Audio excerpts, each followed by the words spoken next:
Nintendo has been running the game for decades. They've made masterpieces: Mario, Zelda, Smash, Pokemon, Xenoblade. But behind all the dubs, Nintendo has had some of the most embarrassing head-ass L's across the entire gaming history, and today we're going to rank every single one of them. Well, maybe not every single one, but you know, most of them. Starting off with B tier, we've got the Mario Party N64 Joy-Con Blisters. There's this one mini game where you've got to spin the joystick in a circle as fast as humanly possible, and you start going hard as fuck. Whole palm on the controller, spinning that shit like you're cranking a fucking Beyblade, and next thing you know, palm fucked up, skin gone.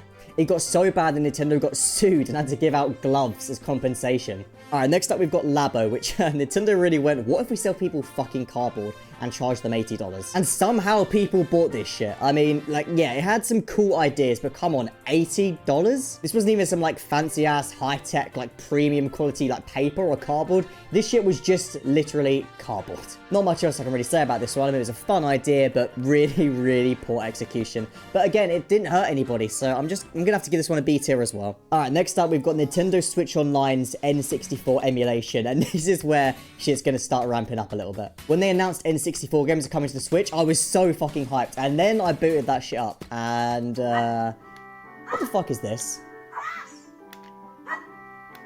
The input lag was atrocious. The textures looked worse than they did back in 1988. Ocarina of Time looked like it was running on a bootleg emulator. And then they charged extra for this shit. This shit pissed me off on a personal level back in the day, so it's going A tier for me. Alright, next up we've got the 2DS design, and yeah, I mean, it does look like a brick. Who the fuck designed this shit? It's built like a Fisher-Price toy. I get this shit was marketed more towards kids as a cheaper alternative to the 3DS, but damn, this shit was ugly. I'm gonna go C tier because at least it was cheap. Alright, next up we've got the whole Wii U marketing disaster, and yeah, this one might be the first S tier. Nintendo had one job: market the Wii U as the next-gen console. Instead, they confused the whole planet. People just thought this shit was an accessory for the Wii, and to be honest, I can't blame them. Even young me back in the day was like, is this just a really expensive $300 add-on to the Wii as a new controller? They did not explain this shit properly at all. 13 million units sold. For context, the Switch is on 150 million, and there's at least 15 Switch games that have sold more than the Wii U console as a whole. I think that speaks for itself when I drag this to an S tier failure. Alright, now we've got Metroid Other M, which I personally have not played, but I've read not great things about this one. Apparently this game destroyed Samus's character. They took one of the baddest bitches in gaming and turned her into a whiny, submissive mess. There's this one scene where she sees Ridley, and by this point in this series, she's fought Ridley multiple times. And she just freezes up like a little bitch. Did we forget that in Super Metroid, she watched a baby Metroid die right in front of her eyes, and she went Super Saiyan? From the looks of what people have said online, it seems like Metroid M disrespected Samus, disrespected the game, disrespected you. So for that reason, I'm gonna put it in A tier. Alright, we're down to our penultimate one, Joy-Con Drift, bro. Bro, this shit pisses me off, and I think it's safe to say I'm not the only one. Nintendo ignored this shit for years. I bought a Switch and my shit started drifting early doors. Like, this isn't just me, it affected as well.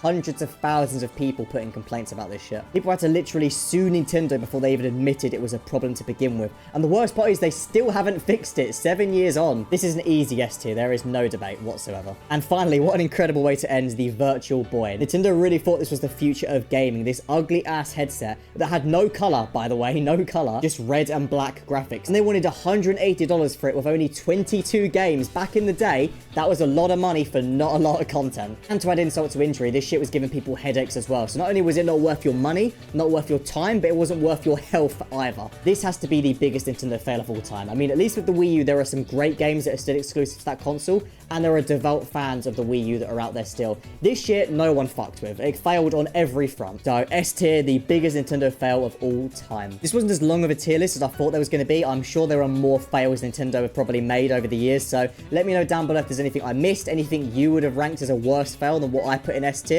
or where you would have ranked this shit to begin with yourselves. Thank you all for watching, and make sure to subscribe to see the latest Switch 2 information, JoyConBoyz news. There's loads of really exciting stuff coming up, especially with this as well, which I can't speak much about. And make sure you're subscribed to my own channel, the JoyConJames channel. For those who don't know and have been rocking with this channel for a long time, I have a personal channel now, so make sure you're headed on that as well. Thank you all for watching, and have yourselves a damn good one. Peace.